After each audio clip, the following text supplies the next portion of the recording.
Nebraska recruiting has been very busy over the past 48 hours. So in today's video, I'm going to recap everything that has happened and more. A brand new elite transfer target who just entered the portal a couple hours ago. How five-star quarterback Trae Taylor's visit to Lincoln went. Spoiler alert, things are looking really good. A couple other five-star visitors who were late additions this weekend that I did not mention earlier. Some big-time four-stars and even some potential five-stars who will be visiting Lincoln this Saturday and Sunday and so much more. So really quick, jam-packed update. I'm fired up. If you are too, hit that like button. And also, if you support what I'm doing here, daily Husker football content, recruiting updates just like this, spring practice updates you can't get anywhere else, please hit that subscribe button. Helps me out more than you would know. Once again, hit that subscribe button. Thank you so much.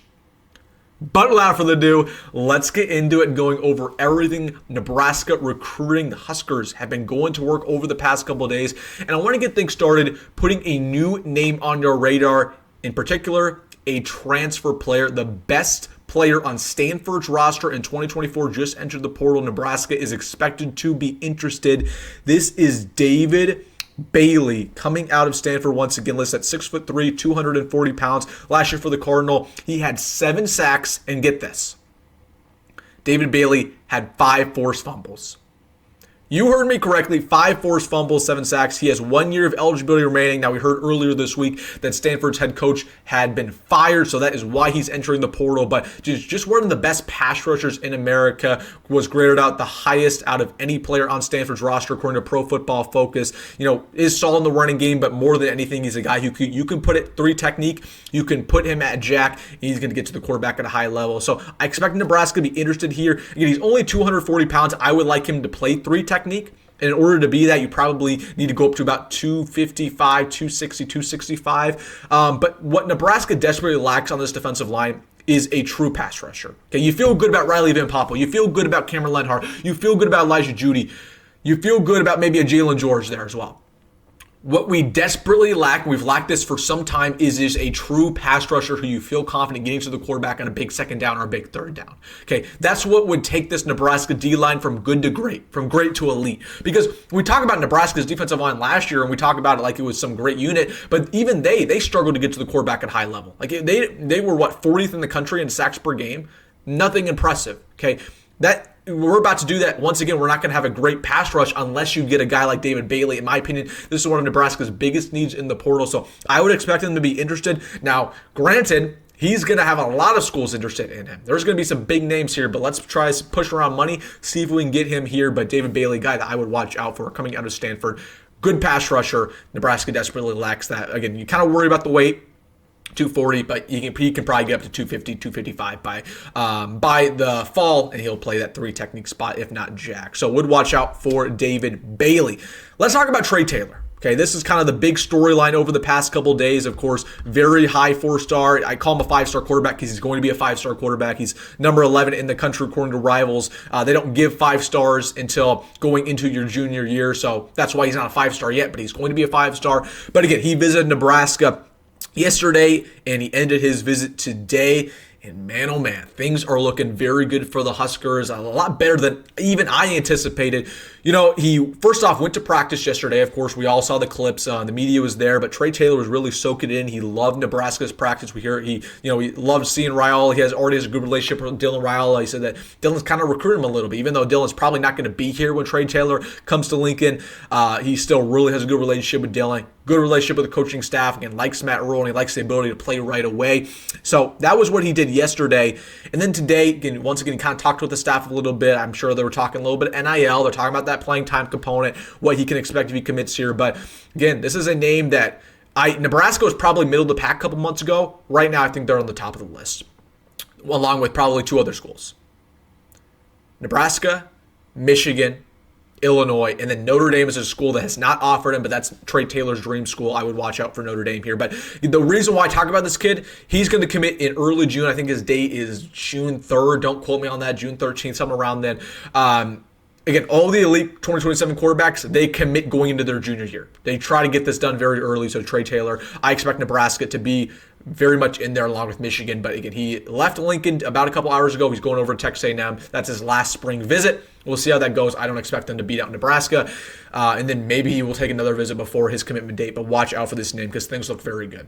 Really good, but it's going to come down to NIL. It's going to come down to playing time. Let's see if we can convince him.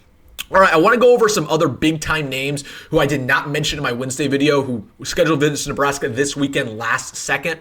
I want to get things started with an elite top 100 four-star wide receiver. Feels good to say that. This is Nasir Rankin coming out of Chicago, Illinois. Now just look at the screen. Look at the measurables. Look at the weight. Just elite in almost every category. 6 foot tall, 170. He's one of the fastest recruits in America. Very quick. He's a multi-sport athlete. He just got offered by Illinois to play basketball. Okay, let me repeat that. He is a top 100 wide receiver in America, and he just got recruited and offered by Illinois to play basketball. So he's an elite wide receiver recruit along with being an elite basketball player, so he can do both. He visited Nebraska yesterday, so he had a really good time. He's checking out practice once again, and he will go to USC this weekend. I'm watching out for Nebraska in this process. Illinois, obviously, is the favorite right now. USC and Oregon. Those are the 4 schools here, but you want a speedster slot receiver, guy who's pretty much a blue chip, potential 5-star guy.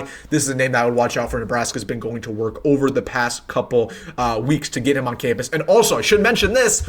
He liked Nebraska so much yesterday that he will be coming on campus once again for an official visit on June 6th. So, absolutely a name that I remember, put in the back of your mind, because Nebraska is in this process in his top 3 to land him. So, Nasir Rankin, top 100 receiver. Watch out for that guy, speedster out of Chicago, Illinois. I want to talk about Vaughn and Sony because he will be visiting Nebraska tomorrow as well. This is a potential 5-star defensive lineman in the class of 2026. Again, the 41st player according to 24/7 in his class. Guy who is not originally from the United States. I believe I researched this. He's from Sweden, I want to say. He's from Sweden initially, so he's just learning how to play football. But one of the most athletically gifted players I've literally ever seen. Like, he's basically a Domicon Sue. Like, I mean, that's what I would compare him to. I know that's crazy, but Sony Sue, they kind of have similar names. But he will be visiting Nebraska this weekend. He visited Nebraska, I want to say, at the end of February. So would watch out for the Huskers here, but it's going to be hard to land him. I'm just going to be completely honest with you. Okay, it's cool that we got him on another visit. Hopefully, he can get him on an official in June. But with a guy of his stature, Michigan's after him hard. Alabama's getting in here. Georgia's getting in here. He has every offer in America. He's going to be a big name, man. I mean, this guy is just so athletic. And this is a future nose tackle, future game-wrecking defensive end. So watch out for this name. But he will be visiting Nebraska starting, I want to say, either tonight or tomorrow. So big time news there for the Huskers. They get him on campus. Torrey Pittman, I want to mention really quick here. Again, of course, this is a big name, the class of 2027, 5-star safety. He was visiting Nebraska yesterday as well. He saw practice. He was impressed. Nebraska right now is the favorite to land him. But again, long process here for Torrey Pittman. One of the speediest recruits to ever come out of the state of Nebraska, literally ever. But he was on campus yesterday for practice. 2 other guys I want to mention here. Albert Simeon is going to visit Nebraska this weekend. According to Rivals, he is the #1 interior offensive lineman in the class of 2027. Potential 5-star recruit, can right around that range. Has some good offers already from Notre Dame, Alabama, some regional schools as well. So 6'5", 260 pounds, really good build. Again, very dynamic in the running game, man. Pancake City. So Nebraska hosting the #1 interior offensive lineman this weekend, starting tomorrow. So Albert Simeon, that's in the class of 2027. Want to put that on your radar. And then one last thing I want to give you guys an update around.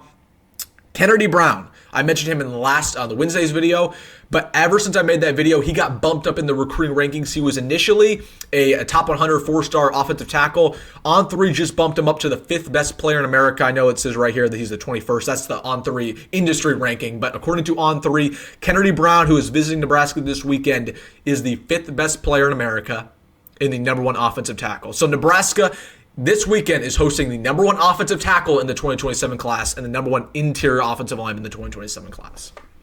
They're prioritizing the trenches. Let's see if they can pull some strings here and see if they can leave a lasting impression on these 2027 recruits' minds. So, man, oh man, big time weekend on our hands. Some brand new visitors. Trae Taylor update there. New transfer I would watch out for. Let me know your thoughts down below. Absolutely want to hear what you say about this jam-packed Nebraska recruiting update. Let me know in the comment section. Hey, once again, if you made this far in the video, I appreciate all of you guys hanging out with me, supporting me. Please hit that like button and subscribe. Again, a lot more of this coming. Recruiting is starting to heat up, guys. Recruiting's heating up. Spring ball's heating up. I'm excited to bring you guys all this content because, man, we're going to be busy over the next couple weeks and months this offseason. All right, guys, hit that like button and subscribe. Comment your thoughts down below. As always, folks, go Big Red, go my Rhule. See you in the next one.